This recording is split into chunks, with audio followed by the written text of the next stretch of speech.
All right. Trying something out today. I'll wait for you guys to show up. It's going to take a few minutes. We'll see if anybody does show up. But I got some. This is actually old equipment, but I've been able to hook it up in the side studio now because I'm starting a podcast called Flicks and Bill, and it's going to be about watching Netflix original movies, and I want to have a video element to it. So I wanted to try this all out, and I think it's going to be a lot of fun, and I think you guys are going to appreciate it quite a bit. But for now, I just wanted to check this out and see if anybody shows up. We got a few people watching.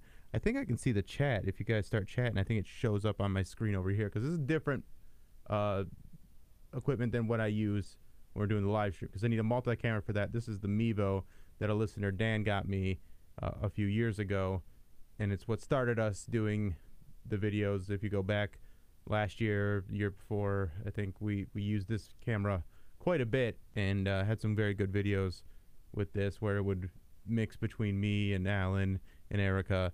And now I'm trying out for this new project that I'm working out, which is called Netflix and Bill. And Mevo is a really, really intuitive device where it's got the wide shot, but it'll cut to this, and then I can go back to the wide, and I can kind of edit things on the fly where I'm like, okay, so if I have a guest in here, it'll show up over here, but then you get this. Oh yeah, there we go. We got the chat. So the chat does show up. So if you guys want to ask me questions, we can have a little AMA before the show. Just kind of goofing around here. We did have the holiday party last night. I'm sure we'll get into that on the show today, so I don't want to spoil any of that stuff. I took Grandma as my +1, and everybody thinks me and Grandma are banging. It's not the case. I bang young ladies, not old ladies. She's just a really good influence on my life and keeps me from doing dumb stuff, self-destructive stuff, and I need that in my life. So it's one of those things. And I told her, whenever someone asks if we're banging, just say, it's none of your business. Leave that mystery out there. I don't care what people think. It's funny. It's funny for people to think that I'm banging an old lady. All right, come on, give me some questions. Let's see some stuff show up here. I like this technology quite a bit. I'm doing Nutrimost right now, so I didn't get to really go crazy at the holiday party. I'll talk again about that later. It's just all I did. And then I did a show. If you go on Twitter, you'll see my Craft Lab show that I do every Monday at Great Lakes. There was a problem with the microphone cable, and Brian Kenny, who has been on the Alan Cox Show Comedy Tour, and he's we do a podcast called The Fantasy Boys. He's never worked with a microphone and stand. I made everybody just not touch the microphone because the microphone kept going out because the wire was a little bit buggy, a little bit frayed or something. And so he didn't know what to do with his hands. So he's standing there with his hands behind his back. And I was like, this is a perfect opportunity. There's an old vaudeville bit where you have someone telling a story and then you have someone doing the hand motions while they're doing that story. So it's not anything completely original, but it was very impromptu. So it was I did it on the spot. So because I did it on the spot, it was very fun for the crowd and me doing the hand motions. If you go on my Twitter, it's Stripper Scott took a video of it and got some of it, and I enjoy it quite a bit. It was very funny.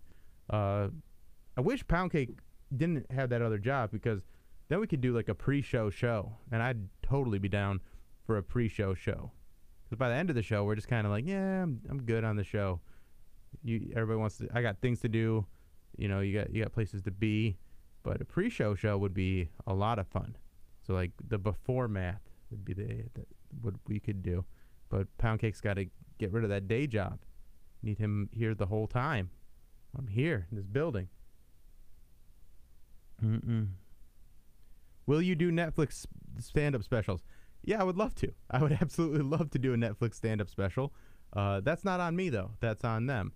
And I'm in a place where I am the most afterthought when it comes to comedy. Everything that I do with my stand-up career, I have to pretty much do on my own with Cleveland support. And I rarely go to L.A. I don't go to New York very often. Like you have to know people there, and I am more focused on doing the stuff that I do around here. So they're just not aware of me. I mean, I am brilliant, obviously, but they don't know about me. So we can.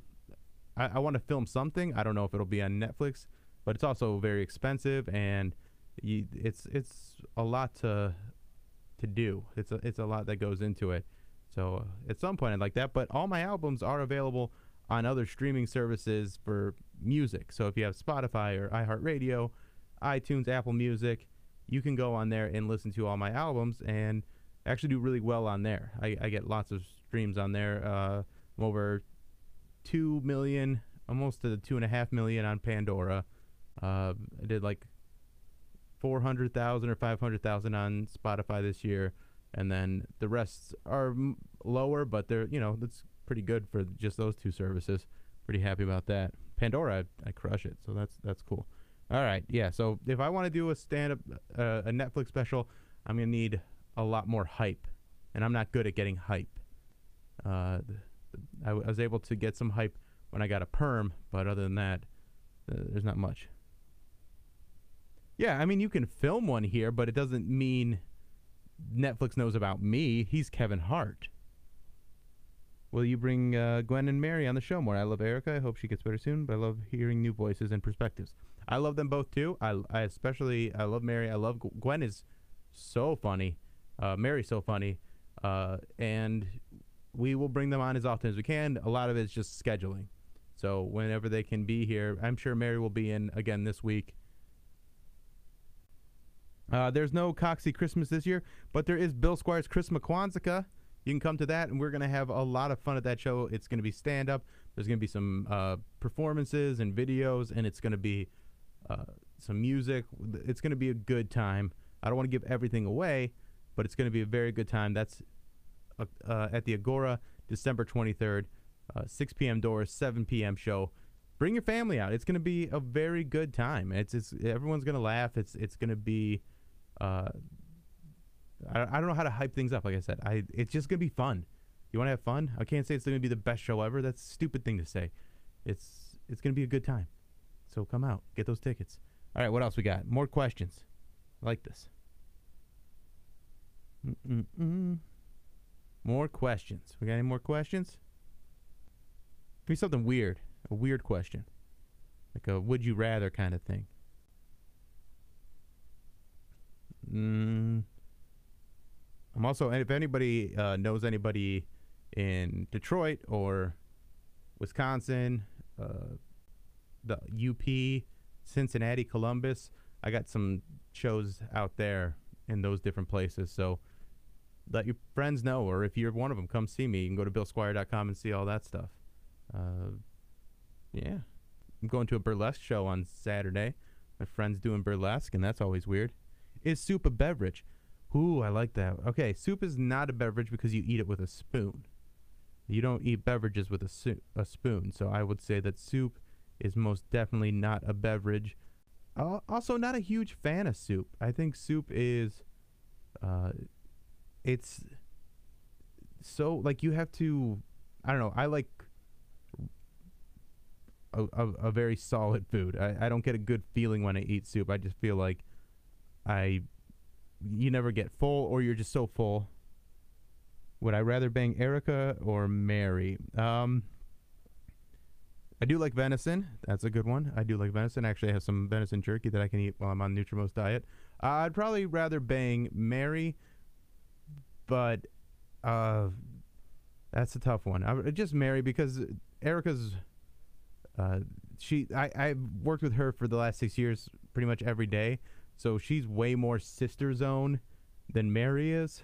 So I'm gonna go Mary on that one. All right.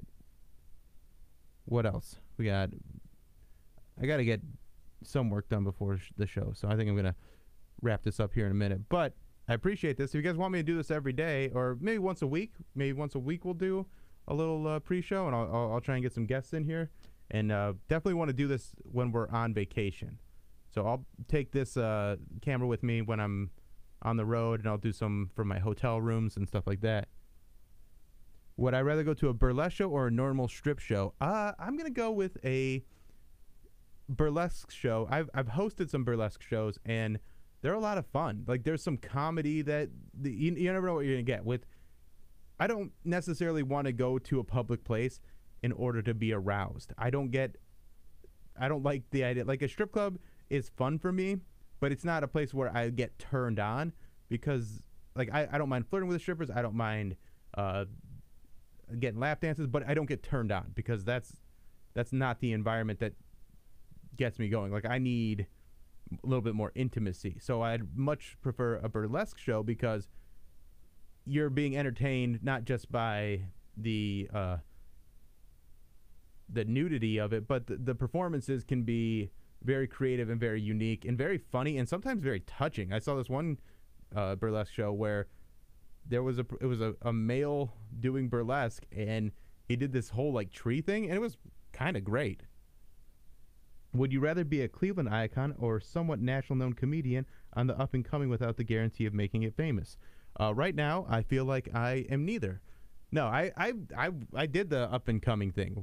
That's how I got this job. Like, people don't understand that I did stand up comedy for almost 10 years before I got to be on the radio here.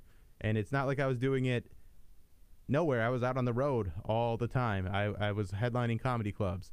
I've been that up and comer, but I never got a lot of people talking.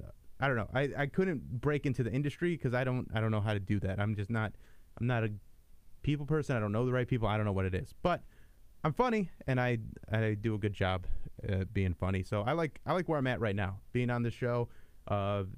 iHeart's doing more stuff that I like. They really want us to get into podcasting.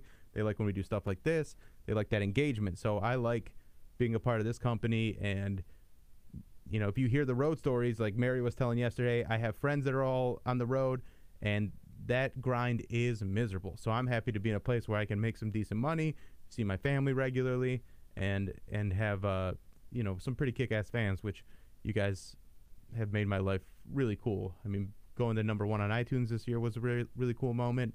Just having a lot of different milestones this year, and you know, kind of end it on a high note with the Chris McQuanziga show is going to be really cool, and I think everyone's going to have a great time at that. Does that answer your question? Oh, these come up fast.